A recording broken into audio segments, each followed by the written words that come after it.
हमारा मिलन भतार हमारा मिलन भतार हमारा मिलन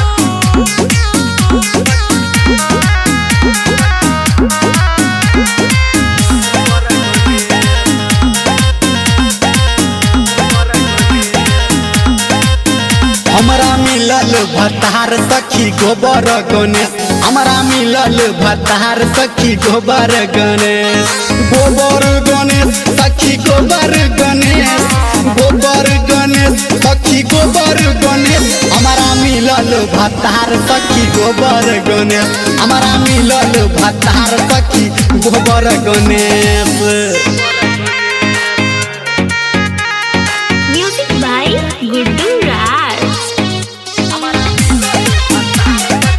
माँ गायत्री रिकॉर्डिंग स्टूडियो। हेग नहिरे के होटल लाली हमर नहिरे के कनवाली हेग नहिरे के होटल लाली हमर नहिरे के कनवाली प्यार मोहब्बत करने ऊपर है खाली गाड़ी प्यार मोहब्बत करने ऊपर है खाली गाड़ी हमारा मिलल भतार सखी गोबर गणेश हमारा मिलल भतार सखी गोबर गणेश गोबर गणेश सखी गोबर गणेश गोबर गणेश सखी गोबर गणेश हमारा मिलल भतार सखी गोबर गणेश हमारा मिलल भतार सखी गोबर गणेश।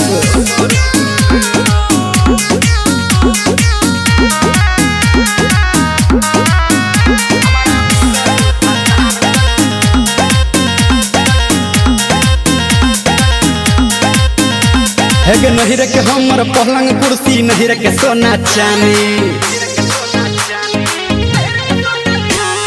नहिरे के हमर पलंग कुर्सी नहिरे के सोना चांदी करहने कमैया खाली सुतै छै दलानी करहने कमैया खाली सुतै छै दलानी हमारा मिलल भतार सखी गोबर गणेश हमारा मिलल भतार सखी गोबर गणेश गोबर गणेश सखी गोबर गणेश गोबर गणेश सखी गोबर गणेश हमारा मिलल भतार सखी गोबर गणेश हमारा मिलल भतार सखी गोबर गणेश। की करिए।